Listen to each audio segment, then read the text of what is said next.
Responsible AI in Action with host Charles Demoff, CMO, Kama AI. And guest Christopher Wynder, Director of Marketing, OpenText. Welcome to Responsible AI in Action. I'm your host, Charles Demoff, CMO of Kama.ai, the leading responsible AI technology developer. This is the Responsible AI in Action videocast series where we speak with leaders in the AI industry about the latest developments, the challenges, and practical solutions in today's AI systems. And as always, we keep the conversation sharp and focused to about 15 to 20 minutes. So we want to keep it fairly short and punchy, let's say that. And so joining me today is Christopher Wynder, Director of Marketing at OpenText. Welcome, Christopher. Hi, Charles. Okay. So Christopher, why don't we jump right in? I've got a couple of questions for you. To start, actually, maybe could you share a little bit about yourself, maybe your career journey and what's led you to the current role at OpenText, for example, because you're right at the intersection of marketing and AI. So I'd love to hear your story. Yeah, so mine's a little bit of a weird story. I have my PhD in neuroscience, and so I did that for career number one. And as usually happens, that weirdly turned into compliance consulting. Who knew? Which then turned into working with a lot of companies, particularly in healthcare and pharma, on how do you manage your documents? How do you get the most out of them? And that's kind of what ended up leading me into this journey that started with OpenText about 8 years ago, where I was working with a lot of the technologies, whether you call it document management or metadata management, were really about extracting value out of your documents, out of your emails, all these pieces of content. And again, this was about a decade ago. And as we fast forward that, over my time at OpenText, as I started to build out, working with a lot of our partners, I was asked to take on our developer program, which is really a two-part piece. One is really around using our information management APIs and tools to help organizations understand how they can share information. And then, as you alluded to, the other part is our AI platform, which is known as Aviator. One of the things that the developer program that our leadership recognized early on is that one of the things that's important for enterprises who are OpenText main customers is two parts. One is that trust of whoever is handling their data. And the other one is how do they filter and ensure that AI only has access to information that they would want it to have access to. Again, going back to, the conversations we've had before, really around responsibility. How do you ensure that you are showing your most responsible face to your customers and to your employees? And I that completely makes sense because any company which is, frankly, I'm going to say any company at all, but I was going to pick on the mid-size and enterprise size for sure. They would want to make sure that any responses they provide or any information they provide, they don't want it going out to the, their AI going out to the web and just picking up something from 100%. I'm not going to say necessarily nefarious sites, but who knows what's out there, right? Exactly. So that's good. That is a big concern that we do see coming up again and again in the industry, which is interesting. So that's good. And you guys are on the forefront of that development, which is awesome. So tell me a little bit about OpenText. First of all, is one of the biggest players in, information management, document management space in the past. And tell me a little bit about how you see the world of whether it's information management or document management evolving with the introduction of AI, because it's been AI has been revolutionizing just about every industry, but how specifically in this domain has it kind of done that? Yeah, that's a really fascinating area. And if you'd asked me 6 months ago, my answer would have been not much because if I look at it through the lens of primarily enterprise companies and mid-sized companies with highly regulated, and that's where I spend most of my energy and my time, it really wasn't ready for them. There was still a little bit here and there, but pulling back to your original question, I think there's a lot of value for workers. So, we talk about replacing workers. I think the biggest potential value is making your existing workers more productive. When we look at what AI can do, where you're pulling from, that random source of BI dashboard and being able to meld that to some emails and then having that summarized in the context of a question that I, as a worker, have to explain to my leadership. There's a Mhm. lot of value there. There's a lot of value for the worker. There's a lot of value for the company. And if we think about it again, going back to the idea of how you filter that, you can allow more information to users. I remember when I was an IT consultant in the beginning of the BYOD era, the bring your own Mhm. device era, it Mhm. was always about how do we make our users more Yes. productive? And that was Yes. the idea around bring your own device because your device worked with you, it was customized for you. And then you had bring Yeah. your own applications in the SaaS era. Ah, So this is in some ways an extension of that era where we've now taken BYOD to BYOA. Now it's BYOAI because now you have this ability to bring new ways to handle information that filter it for you as a right. user to make the company more productive. As long as it's responsible and as long as you can Mhm. trust that the AI is giving the information only to your users. And that's where it gets really interesting. And that's where we have these kind of issues around trust that are cropping up. It's why you're seeing projects not going into full production, right? It's really around that trust issue. That's a really good point because, yeah, I think I was on a Gartner call the other day, and they were, I'd read about this in a couple of different reports, and they kind of reemphasized saying, yeah, something like some crazy amount, something like 80% of the projects in AI at the Yeah. enterprise level at least are failing. They're not getting deployed. They're not working out right. So that's an interesting point. Plus, I hadn't heard that in, oh my God, such a long time. Bring your own device. Wow. Yeah. I literally remember living through that once upon a time where companies generally were saying, we're not going to give you a cell phone, so bring your own cell phone and then you can kind of load it up with, but we need you to load up these apps which are enterprise space. And that's a really interesting dilemma that you bring up, which is, again, if we're in the space of bring your own AI, then, well, that opens up a whole Pandora's box of issues for enterprises for sure, mid-sized companies, well, just about any company, right? Because Yeah. again, it means that, there's if you're deploying it, then you should be kind of thinking responsible AI. In other words, it's not going to go out and just pick up any random factoid from wherever and then not even know that or hallucinate, which is another bit of a problem. So, but this is very, very interesting, fascinating perspective. So let me throw another question at you here. What is OpenText's perspective on AI powered information and its role, regarding accuracy and brand voice? Because again, accuracy and brand voice, I think, are, well, specifically to you and I who are in Yeah. marketing, that is Absolutely. a big thing for us, right? Yeah, and I think it comes back to, again, going back to, that concept we just talked about where the evolution of to bring your own AI. Most companies don't want that. Let's just be Mhm. clear. If Yeah, I'm an enterprise, whether I'm a hospital or whether I'm a manufacturer, I don't want all my employees bringing their own AI.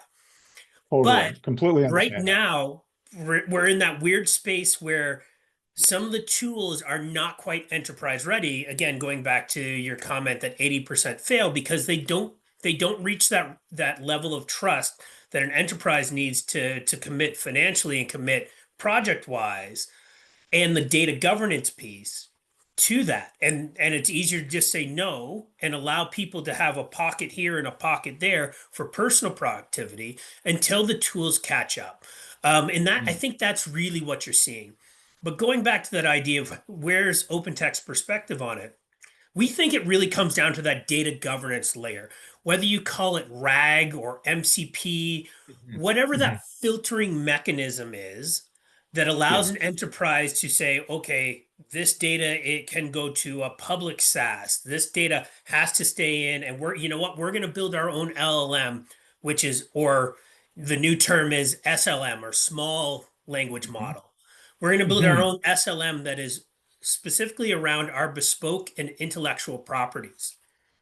And so then you need a way to connect those pieces. And where OpenText, I think, has taken a really unique viewpoint, and I think where you're going to start to see us talk about this more, particularly as we get Mhm. to our next set of launches in November of 2025. If you're listening to this Mhm. afterwards, and the next Mhm. launch after that, and the next launch after that, is really around that space. We recognize Yeah. that we're still in the bring your own license for AI.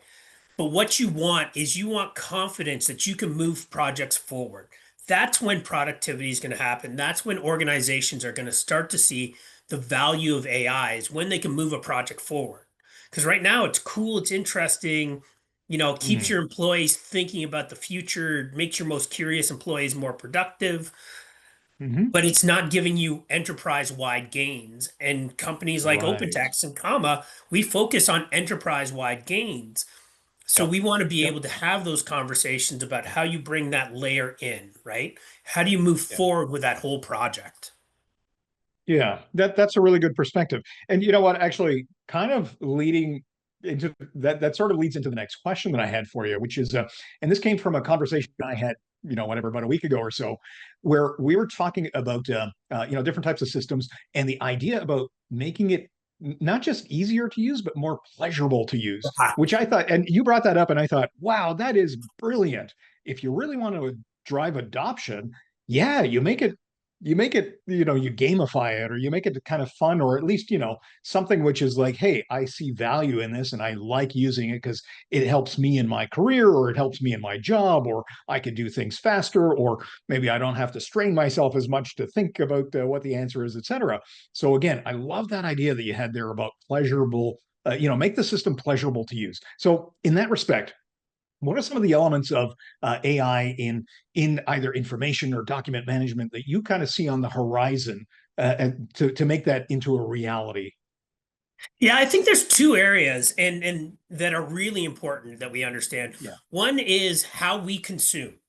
As Mm, an individual employee, when I'm trying to get work done, I need to bring in information to my brain so that I can mm, summarize it and use it effectively for my job. So that's one area. And I think there's some really interesting trends that you're seeing with the podcasting style of mm. summarization, right? Because humans are storytellers. We like the visual, we like to hear it more than we like to Right. read it. A lot of people can comprehend information, particularly millennials and Gen Zs, better with audio. Yeah. So those kind of summarizations, which are visual, video, infographic style, audio, are really helping individuals gain a handle on what they need to know to do their job. So that's Mm, one. The other side of it is a little more, in some ways, esoteric when we talk about the pleasurable. It's the concept of clicks. How many clicks does it take me to do my job? mhm. And so I used Yeah. to tell the story of the average user 4 years ago required 9 applications to do any given task. Mhm. Interesting. Email, Excel, some SaaS product, 9 products. That's 9 screens you have to have open just to do one task.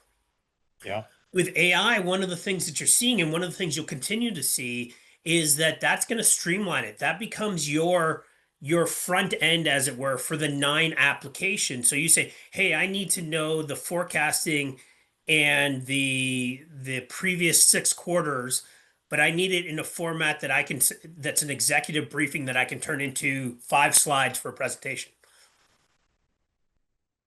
It's going to do it better than you or I would do it as a person.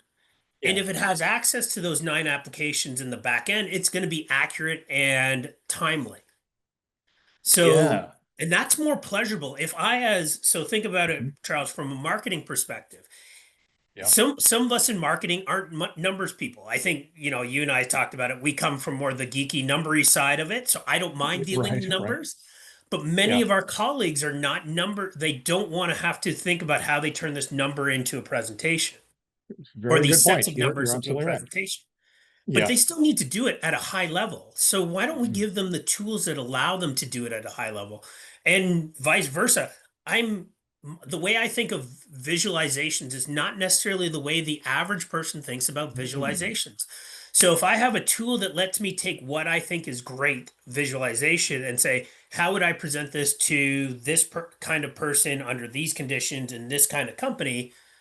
and I can trust that the visualization it gives me is actually for that persona, it's a win, right? Yeah. I'm going to enjoy doing my job more because I'm not stuck in the drudgery part of my job, and I'm therefore going to be more valuable to the company. And that's why I think a lot of these pieces are going to make companies more productive, even if they can't measure it on the individual productivity scale. Hmm. That is a really, really good way to think about it. In fact, I mean, it plays into the all of the chatter and the talk and the excitement that we have about AI agents that are kind of coming out, Yeah, and the agentic AI, which is kind of on the horizon as well. We've been talking certainly at Gamma.ai about complex tasks, and this is yeah, exactly what you're talking about here, which is and I kind of think that, from what you're saying, extending that a little bit further is that literally in, I don't know what that time frame is, 2 years, 5 years, who knows what that is, but in a couple of years we probably will start migrating towards companies being really places where you step in as a manager of specialized AI units that kind of go out and do things for us. And that's a brilliant perspective, because yeah, anybody who's been in a large medium-sized company, whatever, there's always the things that make you roll your eyes and say, "Oh no, I have to do that yeah, again." Blah. yeah.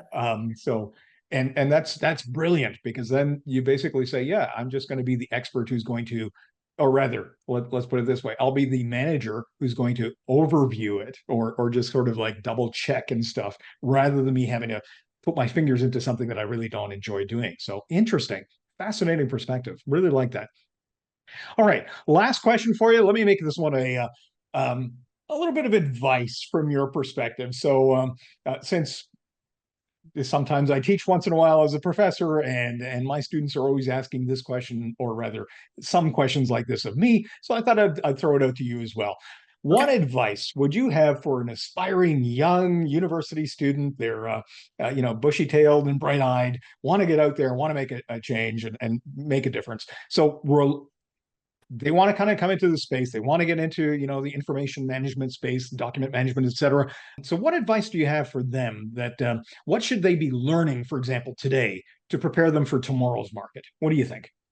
Yeah, I think there's two main areas, particularly in AI, that, so I do a lot of volunteering with startups. So I'm Oh, yeah. seeing them just Fabulous. after they've gone. So I talk to them a lot. I think there's two main areas that I think are really important that, you know, if you're in your 20s, you have a sense of what it is. Maybe that you don't need to be an expert, but Hmm. the concept of vibe coding and what that Oh, actually yes. means Yes. is going to Hmm. be more important than most people think. Why is that? Because once you, again, it goes back to the concept of BYOD. Well, now you can make your own application for your own productivity. Once you can Right. do that, your value to the Yeah. company, you're bringing innovation and productivity. And if you're bringing that unique spin, you're uniquely more valuable than an AI agent. You're Yes. So when we think about tool, and I have a 19-year-old son who is in software engineering, and so we talk about this a lot, and this is some of the advice Yeah. that I give to him. Yeah. Understand how AI makes your job faster. One of the best Hmm. ways to do it, particularly if you're young, even if you have no desire to code, is learn what vibe coding is. Learn how to Hmm. tell a piece of software Hmm. exactly what you want, and then being able to critique it afterwards. Start with something you know, start with something you want to do. So, for example, if you love Lego, learn how to make your own Lego mapper. It's really simple. Yes. You just say, I want to build a Lego mapper, and then it'll walk you through Hmm. it. There's a lot of Hmm. tools to do that. That's one area. I think the other area is, and probably Charles, critical thinking. Yes. Don't give up you no longer have to find all the pieces of information, but you as a Yeah. human in the middle should be able to look at information and see if it passes your smell test and Hmm. understand how to do Absolutely. research, and Yeah. that's what the seat of creativity and innovation will be.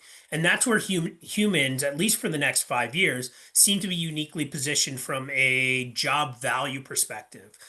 Those Yeah. who can see beyond what is obvious are going to be the ones who have the best jobs. And once you have all that information at your fingertips, it's a lot easier to do that. And I do believe Hmm. that most people have the capacity to think in a creative way. I love this perspective. I mean, so certainly your recommendations are to any young aspiring individual, vibe coding, good idea, at least to kind of understand things from that perspective.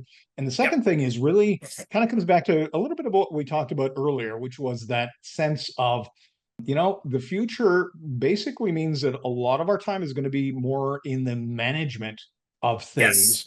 Yes. And I think I remember hearing a talk from Simon Sinek, and his perspective, fascinating perspective as well, is he basically said, as a writer, and I know you probably do a lot of writing, I do certainly, and as a writer, he said, the way you write is probably vastly different than 3 years ago. And I've told my classes this a lot, saying, yes, absolutely. 3 years ago, my workflow on writing was completely different from what it is today. And his perspective was really saying that, in fact, the future basically means that we will be more editors. And so you are so right about saying, yeah, you need that critical thinking to be able to say, is this right? Does this pass the smell test, as you point out? Or does this seem like it's just, I don't know, something's not comfortable here, or et cetera. So nice, excellent. Well, thank you for that advice. That is excellent. I'm sure lots of students would love to hear about it and might even, reach out and ping you about that. But all I'd right. love to talk about that kind of thing. Wonderful. So, again, thank you so much for speaking with me. This is Christopher Wynder, and thank you for joining us on this discussion and a little bit of a journey. So, Christopher is the Director of Marketing at OpenText, leading strategies that connect enterprises, information management solutions, and market needs, and championing the role of responsible AI in transforming how organizations unlock value from their data, which is really kind of pretty important these days. So again, thank you for joining us, to everyone out there, on this absolutely fascinating look at this part of the industry and how responsible AI is evolving and evolving different industries as well. And we will see you all next time on Responsible AI in Action.